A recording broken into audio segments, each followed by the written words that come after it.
আসসালামু আলাইকুম বন্ধুরা, কেমন আছেন সবাই? রূপনা রান্নাঘরের নতুন একটি ভিডিও থেকে আপনাদেরকে স্বাগতম।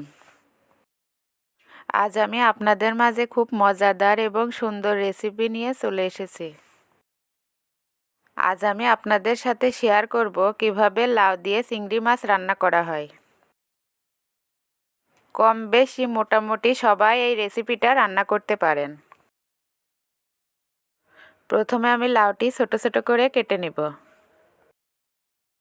লাউ রান্না করার জন্য আমি এখানে চিংড়ি মাছ নিয়েছি। চিংড়ি মাছগুলো পরিষ্কার করে ধুয়ে নিব। লাউয়ের সাথে আমি দুটো আলু কেটে দিয়েছি, আপনারা চাইলে আলু নাও দিতে পারেন। এবার আমি লাউ ও আলুগুলোকে ভালোভাবে ধুয়ে নিব। এবার আমি কেটে নেব কাঁচামরিচ, পেঁয়াজ, রসুন।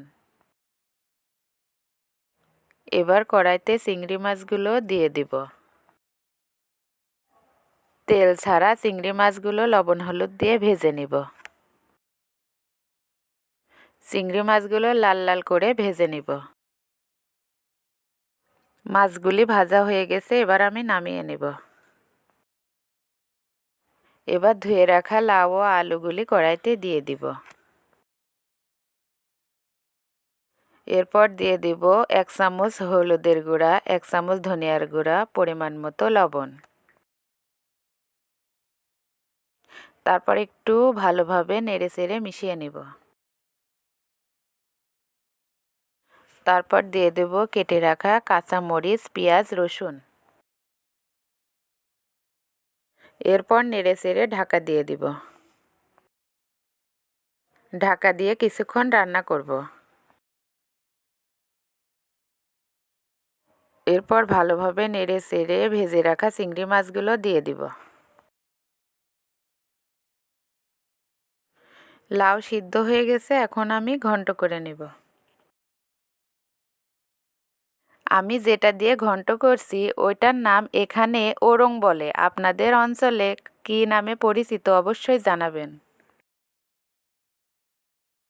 এবার আমি ঘন্ট নামিয়ে অন্য একটি কড়াইতে পরিমাণ মতো সরিষার তেল দিয়ে দিব।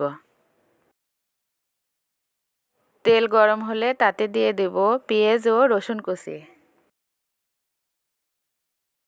তারপর একটু নেড়েচেড়ে জিরা দিয়ে দিব।